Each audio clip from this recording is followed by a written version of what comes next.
हा ओपन कसा करायचा ते बघणार आहोत. NIC मेल हा गव्हर्मेंट एम्प्लॉयसाठी आहे, तर बऱ्याच लोकांना तो ओपन करण्यासाठी प्रॉब्लेम येतो. तर आपण बघणार आहोत NIC मेल ओपन कसा करायचा. सुरुवातीला आपण क्रोम ब्राउझर ओपन करायचे आहे. क्रोम ब्राउझरमध्ये NIC मेल टाकल्यानंतर आपल्याला NIC मेल हा ऑप्शन दिसेल, तिथे क्लिक करायचं आहे. तिथे क्लिक केल्यानंतर आपण त्याच्यामध्ये आपला जो गव्हर्मेंटचा मेल ID आहे तो टाकायचा आहे. मी या ठिकाणी गव्हर्मेंटचा ID टाकतो. मेल ID टाकत असताना कुठेही स्पेस नाही आहे किंवा कॅपिटल लेटर्स नाही आहे, सर्व स्मॉल लेटर्स आहेत. जो आपल्याला गव्हर्मेंटने दिलेला मेल ID आहे तोच टाकायचा आहे. अदर कुठलाही मेल इथे चालणार नाही. त्यानंतर आपल्याला नेक्स्ट या बटनवर क्लिक करायचं आहे. इथे आपल्याला जो आपला पासवर्ड आहे,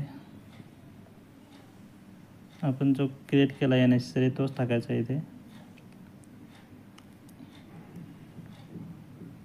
पासवर्ड टाकल्यानंतर साइन इन करायचं आहे. साइन इन केल्याबरोबर आपल्या मोबाईलवरती एक OTP येईल. तो OTP या ठिकाणी टाकायचा आहे.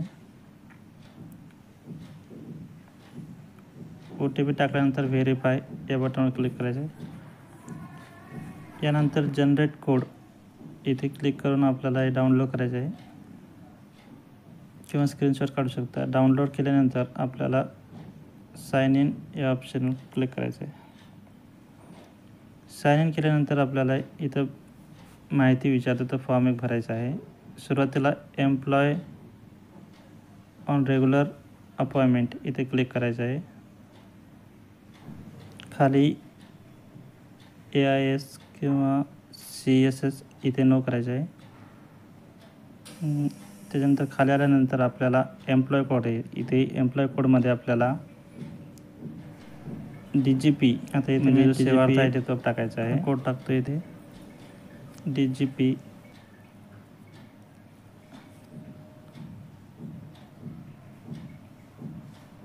याच्यानंतर खाली date of retirement. Date of रिटायरमेंटमध्ये जी आपली रिटायरमेंटची तारीख असते, जी कार्डवर असते आपल्या, ती टाकायची आहे.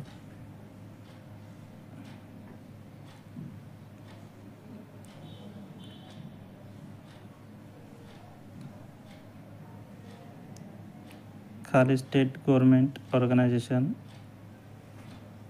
महाराष्ट्र गव्हर्मेंट, स्टेट गव्हर्मेंट,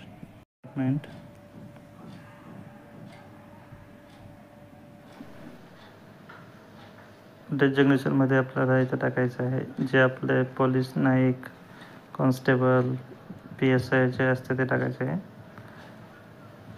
इथं मी पोलीस नाईक टाकणार आहे. त्याच्यामध्ये आपल्याला ऑफिस ॲड्रेस टाकायचा आहे, ऑफिस डिस्ट्रिक्ट टाकायचे आहे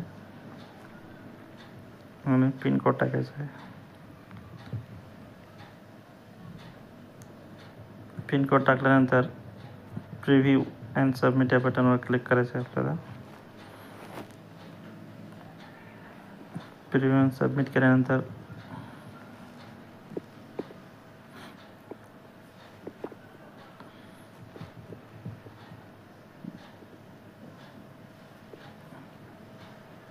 सबमिट या ऑप्शनवर क्लिक करायचं आहे.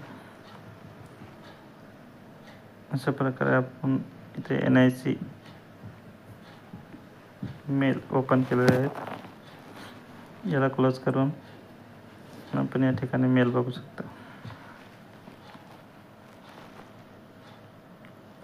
धन्यवाद.